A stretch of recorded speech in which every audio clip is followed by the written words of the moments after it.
So you've come here for the truth. Well, we've got the truth and nothing but the truth. Here are your hosts, Robert A. Bianchi and David J. Bruno. Welcome to WMTR Radio's Nothing But the Truth with your host, Bob Bianchi and Dave Bruno, two lawyers from New Jersey, but not talking about the law. We are talking about mindset. We're talking about living a joyful life, living to your maximum potential. And I love doing the show. And Dave, we got another amazing guest. Oh, without a doubt.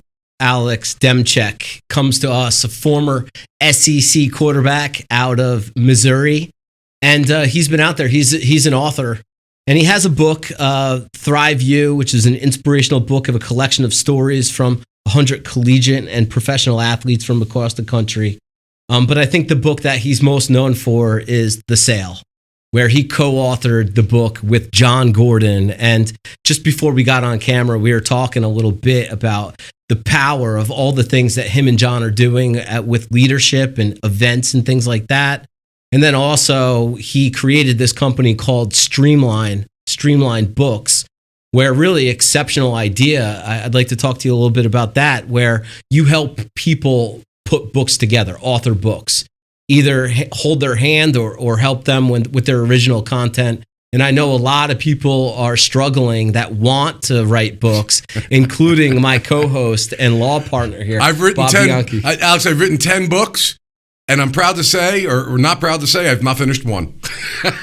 Streamline Books, right? We could talk. Bob, that's why you have me on today. That's what we're, by the end of this podcast, we'll get that book done for you here soon. There you go. Well, Alex, it is such a pleasure to have you on. Thank you for joining us on Nothing But the Truth. And just for our audience, can you tell them a little bit more about yourself just to set up the interview? Guys, it's an honor. I've heard great things about your show. I've been following it for a little while now, and you guys have some heavy hitters on here, so I'm honored to be a part of it. And I'm married, a father of one, a 2.5-year-old daughter, but a week and a half from now, we'll have a baby boy on the way. So I'm glad we could fit in this podcast before my wife went into labor. She's excited about that. And live in Columbia, Missouri, and just love life, man. It's finally getting warmer around here, so people in the Midwest are happy, like usual. But yeah, just honored to be here, guys, and just really excited to learn from you as well. And you're traveling a lot. I mean, we had to reschedule your first interview because of the traveling that you're doing. And you're doing a number of in-person events, some with Jon Gordon and some solo. Talk a little bit about the circuit right now as to what you're doing around the country. And Jon Gordon and what he does, so that our audience has an idea of what we're talking about in terms of the subject matter.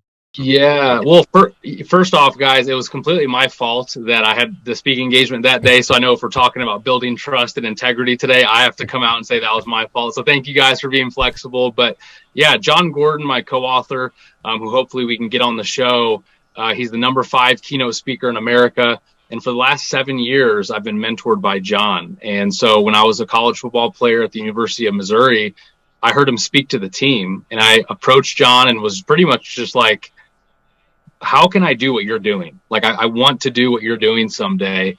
And he was kind of like, well, are you willing to work for free? And I was like, sure. And so I started running his LinkedIn account and doing all these things just to add value. This was 7 years ago. And then, last year in 2022, we co-authored a book called The Sale together. And so it was so fun as I've been traveling the country, speaking to companies, teams, organizations on, building trust and what does it look like to win at work and win at home. And I think it's so easy for us as, like many of you as well, as high performers to get kind of sucked into these things of life that when you look back, you're like, man, did some of these things really matter that I pursued so heavily? And I think that's the heart of the book is a story about that, about building trust and integrity, And so, yeah, I've just learned so much from Jon. And it was about 2 years ago that I guess about a year and a half ago, I was in corporate America. I was doing sales and then doing speaking engagements on the side where I actually made the jump. I quit my 9-to-5 W-2 salary, comfortable job to go all in on something that I truly believed in. And guys, I'm just here to tell you that, as you guys know, when you go for something that you believe in, it's really cool to see the doors that start opening up all around you. Yeah. So, I mean, you use the word integrity, and I'm curious about your thoughts on this, Alex. I use that exact word when I describe the political scenarios, not a politics show. And I said to myself, I was in politics. I was appointed by the governor to be the prosecutor of a county, and we had codes of ethics. And when people ask me, like, what's changed, I feel like there's such a lack of integrity. And I use that word specifically. I thought about it for a while. Integrity to vision, integrity to the betterment of other people, not just abject self-aggrandizement. And we don't see that in our politics, regardless of what side of the equation you're on. Do you find that makes it harder for people that you coach or people that you train or you speak to? Because I think we've really lowered the bar on that word integrity. What's your sense of that? Yeah, that's such a good word. And, the word integrity, the root word is integer. And so it means, a whole, it's obviously, we know it's from math class in 8th grade, a whole number, it's being complete. And so when you think about the well-rounded leader or the fully integrated leader, it's someone that in today's society is kind of rare, to your point. It's like we've set this bar so low that it's almost like when you see someone do the right thing, it's like, oh my gosh, like how amazing, when that should be the standard, right? And so, yeah, to your point, the book, it's a fable, just like all of Jon's other books. And essentially the main character, whose name is Matt, he's doing great at work, but at home, things are not great. His wife essentially says, look, if you don't make changes, like I'm going to make a change. Like we're getting a divorce if you're never home to help raise these kids. And long story short, he has the chance at work to make the sale of a lifetime. And I don't know about you guys are really successful, but this sale would bring him $7 million. For me, that's a lot of money. I know for you guys, you're probably like, well, that's chump change, Alex, but he has a chance to make $7 million. And the only problem is to move forward with the sale, him and his team would have to lack integrity in some pretty major ways. And so now, without ruining the book for your audience, they'll have to go out and buy it. There's kind of this storyline in the book. Does Matt do the right thing? Or does he kind of cave to the pressure around him? And I think, to your point, Bob, there's so many opportunities for all of us in our leadership, in our life, to kind of take that shortcut. But it's in those moments where you're just like, man, that wasn't worth it. And you see the ripple effect of negative things that happen when you do that in your life. I want to follow up with that. I think that is so profoundly stated, well stated, and I think this is a big issue. When I was prosecutor, there were a lot of times people were talking about how things would be perceived, how they be viewed by the media. And I remember on countless occasions saying, why are you worried about that? Why is that factoring into your analysis? Because no matter what we do, we're going to be criticized. So let's do the integritable thing, the thing that we think is the honest thing, the right thing. And if we get criticized, at least we get criticized and hold our heads high that we did what we felt was the right thing. But you mentioned something, for guys that think that way, I've thought it, and you tell me what you think about this. I mean, you see people get by sometimes who are doing the wrong thing, and it disheartens you because if you have an ethical code that you refuse to stoop to that, you see people advancing faster than you do. It can be very disconcerting.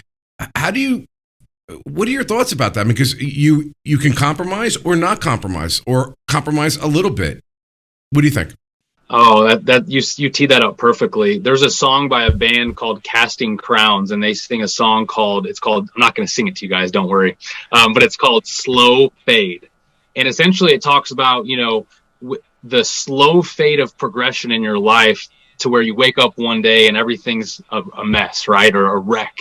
And so if you think about, even if you looked on ESPN right now, if you looked on the ESPN ticker, I guarantee you would find some news article or headline that has to do with an integrity issue, and when you look at these people's lives, like, I don't think you look at their life and say, you know what, they probably woke up this morning and they wanted to ruin their marriage or throw away their career or embarrass their organization. Like, they probably didn't wake up and say that. I bet if you looked back in their life, you'd find a trail of maybe even just symptoms or kind of like evidences of these small rationalizations over time. It's kind of like this snowball effect where, okay, I'm going to get away with this thing over here. No one's going to know. I'm big time. I'm entitled to this, right? And then it keeps going and going and going, and next thing you know, boom, there's this crash that happens. And Jon Gordon talks about like he had a great quote about this exact thing. He said, "It's like driving a race car with no steering wheel. It's like it looks great from the outside, it looks shiny, it looks awesome, but man, a crash is just waiting to happen." And I think for us, that's the message of this book. Is it's hopefully just a wake up call to some leaders out there who are having success at work, but really making them be introspective to say, you know what? One, life is more than work. There's more important things. But two, it's like, are there areas that maybe you're not bringing your best self to work? Are there areas that you have, you're lacking integrity in your own life that are now affecting you at work? And I love this quote that relates to what you said, Bob. The quote is this: talent sets the floor, but character determines the ceiling. And I think, for so many people out there, it's like your talent, the X's and O's of what you do, that might get you the job, but your character is what keeps you there. Your character is what gets you promoted. And so to your point of the people that maybe are passing you up professionally, but they're lacking integrity, I think we could all agree that we've seen so many examples of how it just doesn't, maybe it works out for them in the short term, but when it comes to long-term success, it's usually not those people. It's usually the people who day in, day out do the right thing and show up and are excellent at what they do. Well, that is so well stated, and there's so many things that you were right about in my mind from a leadership perspective. But we unfortunately have to take a break. But the good news, Dave, is we're going to be back on the other end. This is WMTR Radio's Nothing But the Truth with your host Bob Bianchi, Dave Bruno. Please stand by. We'll be right back. At the Bianchi Law Group, our team of former prosecutors and certified criminal trial attorneys specialize in criminal defense and domestic violence cases. When you need a law firm with courage, compassion, and the commitment to fight for you, call the Bianchi Law Group today. All right, welcome back to WMTR Radio's Nothing But the Truth with Bob Bianchi and Dave Bruno. Alex, listen, you had said so many things in that and some great quotes. I think this will resonate with you. When I was in my leadership positions, and even what we do right now at our law firm, when we interview the person first. The skill set is not as relevant to me when I'm first interviewing a person for any job. And I often said this, and I would say to my staff when I was the prosecutor or even here in my law firm now, that I know some very incredibly talented people. And you talked about that being the floor. And that is so true, because I was concerned about their behavior, their way of interacting with people, creating a team environment, holding people accountable, but holding people accountable in a way that is productive, not counterproductive. And I used to always say that I would rather have a leader who doesn't have as much talent or knowledge as somebody else, because you can always find somebody with the talent or knowledge, but to be a leader is the ceiling, as you're referring to. Does that resonate with you? Was I in the right space of management when I was thinking that way? 1,000%, because studies are now showing that this Gen Z, this next generation coming up, which is kind of interesting, they would rather make less money, but be part of something that they're passionate about. So to go along with what you're saying in hiring, not only should you be looking for the person that, get to know them as a person, get to know their character, their integrity, but also like, I tell managers this all the time. It's like, don't be surprised in this new era of work from wherever. Don't be surprised if you have not been leading your people well. Don't be surprised when your best performer comes to you and says, "Hey, I'm going to this other place," because have you developed that culture on your team? So I think what you just said is perfect. And I think so many people will look, and I talk with sales managers all the time. Hey, there's this awesome sales rep. He's going to make us so much money. And to your point, well, is he a great character fit? Because if he's not, he might come in for 3 months and break a record or two. But then if he, is just a terrible kind of toxic force for your sales staff, is he really helping you out in the long term? And so I think you're spot on when you say that. Are you thinking about this from a long-term perspective? Yeah, and Dave, like we talk about all the time, and from a management perspective, if I'm taking 95% of my time for 5% of the problem, it always used to bother me, because the people who are really performing well weren't getting the attention, in my opinion, that they rightly deserved. And so it's hard when you're making the wrong pick, because the talent, yes, skills, yes, personality, emotional makeup, not the right fit is a disastrous situation, Dave. Sure. Talent sets the floor. Character sets the ceiling. Exceptional, Alex. I want to get back to the crash too, because I think a lot of people could relate. And look, there are some distractions that people have in their lives. I think with social media, and I think there are tons of them coming from all different directions. And for that person, that may be either a little distracted or a lot distracted with a crash coming in the future. How does one get back on the right path?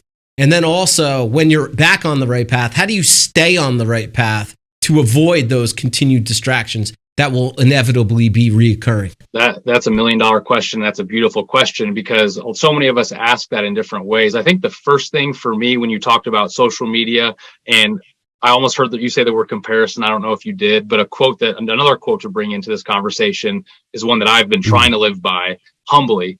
And it's this: comparison is the thief of joy. And so I know, us as leaders, every moment we spend looking at someone else and their skill set and their giftings, and we say, man, if only I could have that. If I drove that car, well, then I'll make it. If I go on that vacation, right? But then you do those things and you're like, well, wait, that didn't really fill me up like I thought it would. And so I think as leaders, every moment we spend looking at other people, and again, it's great to observe others and commend them, but in an unhealthy way, we are literally robbing ourselves of joy. And so I think that's the first thing, is understanding, like, each of us, every person listening, you've been blessed with certain giftings that are unique to you, to make a difference. You've been blessed to be a blessing. And I think when you start to understand that, I have to preach that to myself.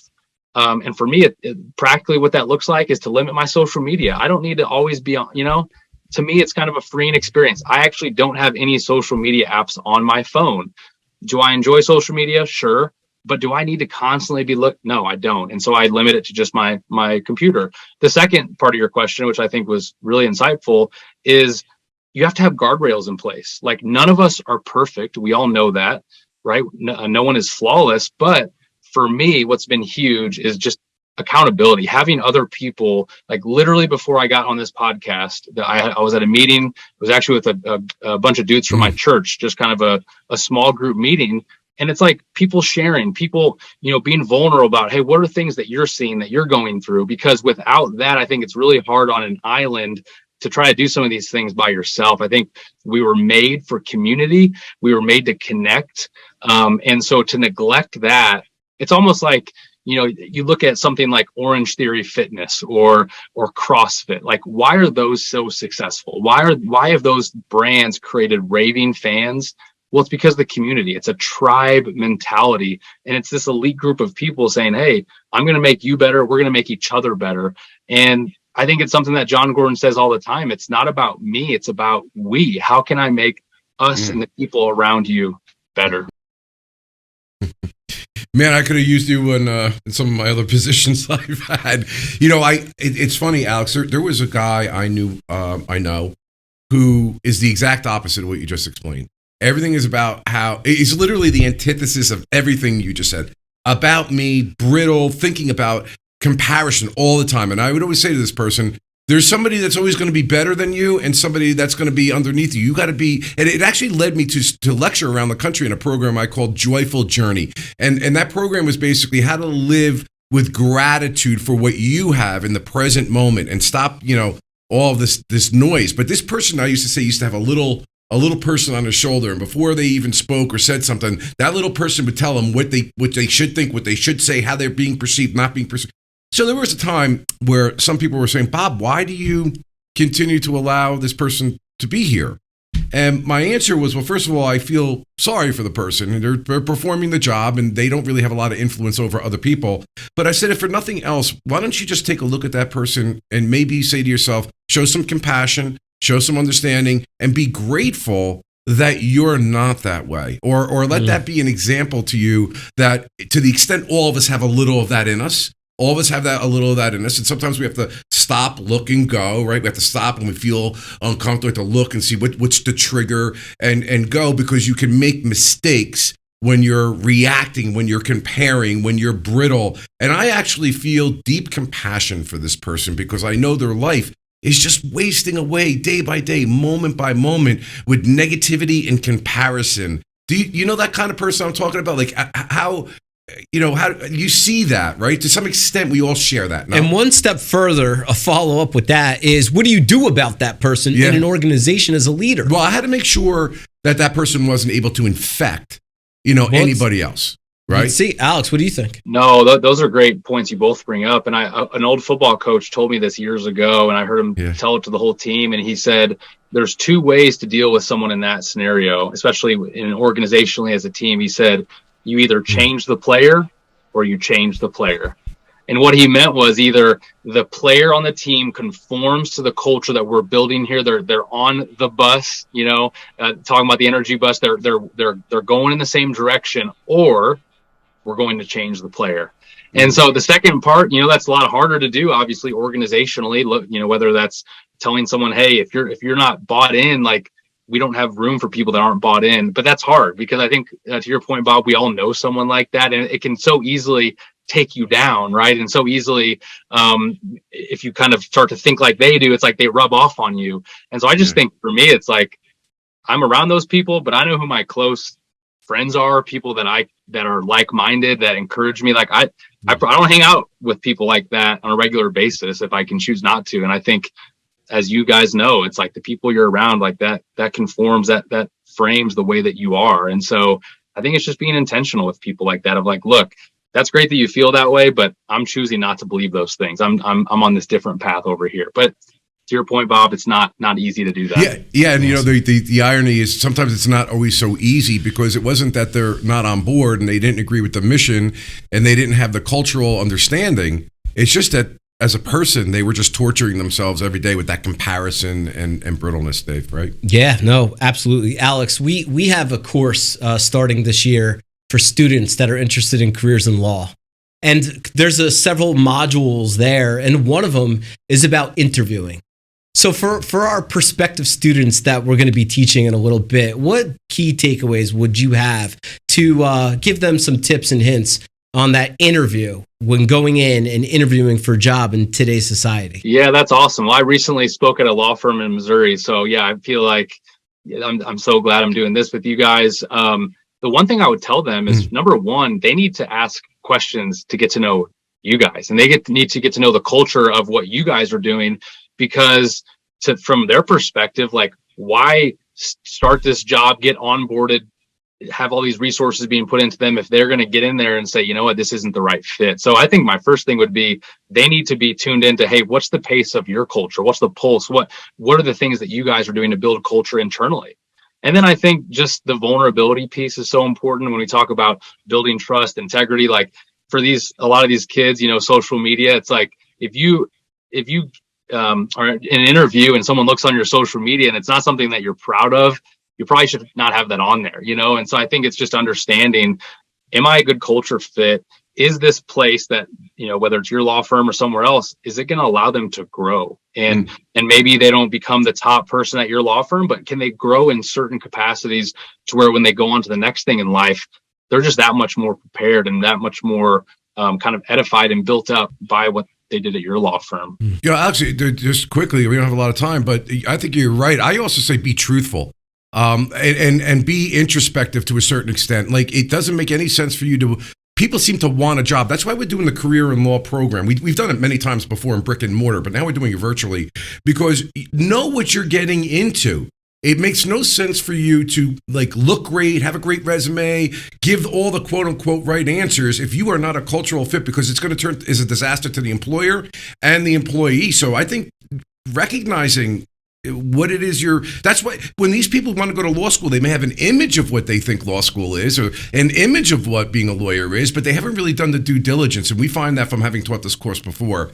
What are your thoughts about being true to thyself and researching, is this really what I want? Absolutely. And I think sometimes you can't learn until you put yourself in the arena by going to an interview. And so again, if you're listening to this, show up to the interview, try it. But at the same time, to your point, be truthful and honest and say, hey, here are my goals. And so if your goals are something completely unrelated, you probably should bring that up in the interview. And I think that's what's cool about this next generation, Gen Z.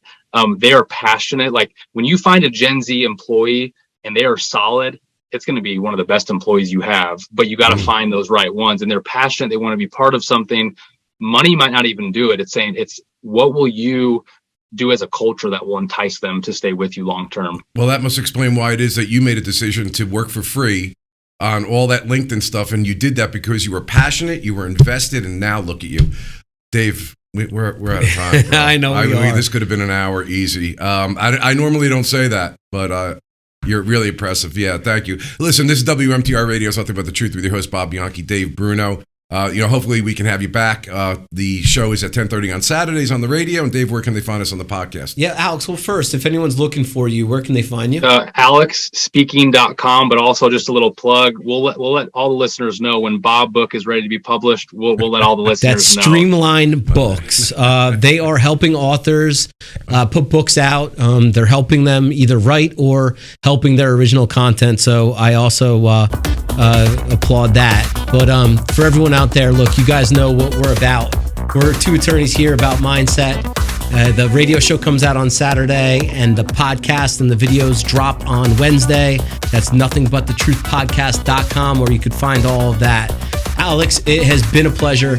I've appreciated your content leading up to this interview, but I look forward to seeing more, even now knowing more about you. Thanks, bud. Hey, thank you both for having me. This is awesome. You guys have a good one. We're the Bianchi Law Group, a team of former prosecutors and certified criminal trial attorneys. But here's the thing. He put himself in a box when he said... Relied on by CNN, Fox News, MSNBC, Law and Crime, and news leaders across the country for our criminal defense expertise. In a search warrant, you have to have probable cause that a crime's been committed and there's evidence in a particular place. When you need a law firm with courage, compassion, and the commitment to fight for you, call the Bianchi Law Group today.